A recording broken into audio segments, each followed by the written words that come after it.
Hey there, I'm Gabe Saglia in Brisbane in the state of Queensland in Eastern Australia. It's my first time here, and there is no denying this city star is rising. It is growing super fast. People are moving here in record numbers, and billions of dollars in investment are already in place as Brisbane prepares to host the 2032 Summer Olympics. This city that the locals call Brizzy is easy to navigate, it is dynamic and youthful, and it's downright beautiful. And my trip out here from my home in LA was a lot smoother and a lot easier than I thought. My trip began before I even boarded my flight. I visited the Qantas First Lounge on the 5th floor of the Tom Bradley International Terminal at LAX. Comfy and sleek with a sweeping 48-foot bar.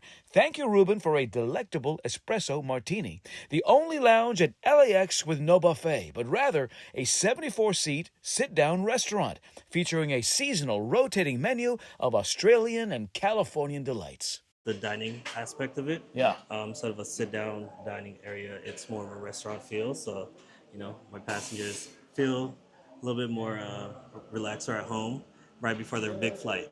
Qantas switched over to Boeing's 787 Dreamliner late last year, based on scientific research, more in-cabin humidity and oxygen, and strategic timing around meals and lighting aimed at diminishing the adverse effects of long-haul travel. Those PJs in business class fashioned with comfort for the 13-and-a-half-hour flight that brings me down under. And Daniel and his team, premium Aussie hospitality at 39,000 feet. Brisbane straddles its namesake tidal river. 17 bridges cross it, with 2 more on the way before those 2032 Olympics. I experienced it by kayak, an awesome way to take in a sprawling skyline that wows at every turn and glitters, especially at dusk. Thanks, May and the team at Riverlife, for a really cool time. And those Brisbane City Cats, my favorite way to travel across the city. Dozens of stops scheduled every 15 minutes or so, and like all public transportation here, just 50 cents a ride. The riverside area known as South Bank is a cultural hotspot. QPAC, the Queensland Performing Arts Centre, features so many museums, galleries, and concert halls that many consider it the greatest cultural destination in the Southern Hemisphere.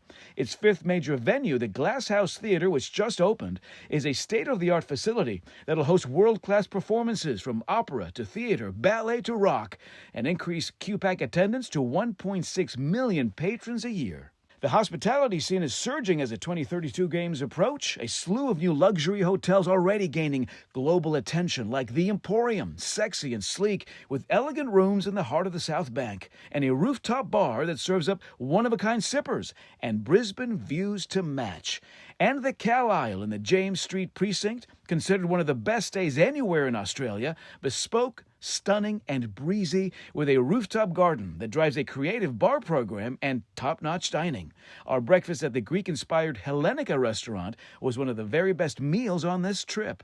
Home base for me was the glassy Sky Tower, at 90 stories high, the tallest building in all of Brisbane, and views as far as the eye can see. One thing I've learned here is that reconciliation between Australia and the continent's Indigenous people is a journey. It's an all-in approach now, giving First Nations peoples a voice in decisions that affect them, and it's based on truth-telling around a checkered past that really is not all that distant. But optimistic and positive change is definitely happening. A 30-minute ferry ride brought me to Stradbroke Island, Stratty to the locals, where Matt Burns is a local legend of sorts, an elder member of the Quandamooka people, residents of this area for tens of thousands of years. He showed me a new visitor center, Quampi, showcasing Indigenous artwork for the very first time, pieces that have been archived away for years, and artifacts and tools that he's made by hand to help tell his people's stories.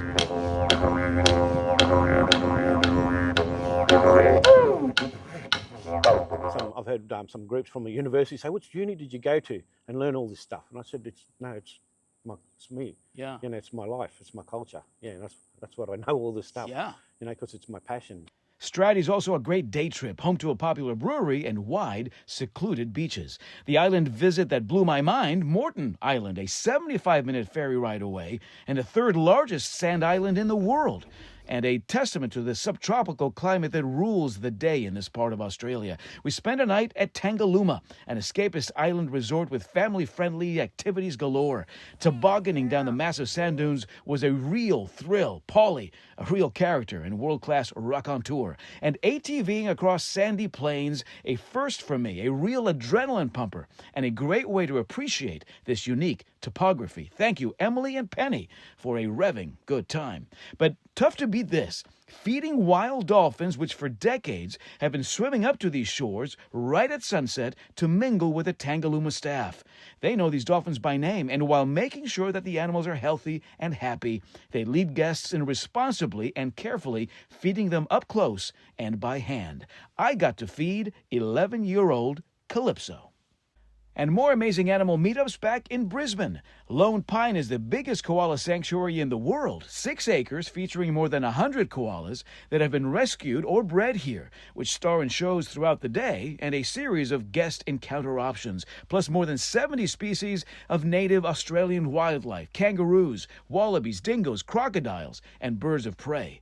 Lone Pine celebrates its centennial in 2027. Nearby Mount Cootha offers sweeping views of the city and more awesome views at Vertigo in Brisbane's New Farm neighborhood. Charcuterie on the roof and then a 4-story jump off the iconic powerhouse building. Vertigo's claim, Australia's first vertical restaurant. Now, aside from LA, nonstop flights into Brisbane are also available out of San Francisco on United Airlines and out of Dallas-Fort Worth on American. And don't forget, Brisbane is the fastest entry point into Australia out of the US, so any vacation down under really should start right here. Find out more at visitbrisbane.com.au and follow me on social for more. I'm Gabe Saglier. Cheers.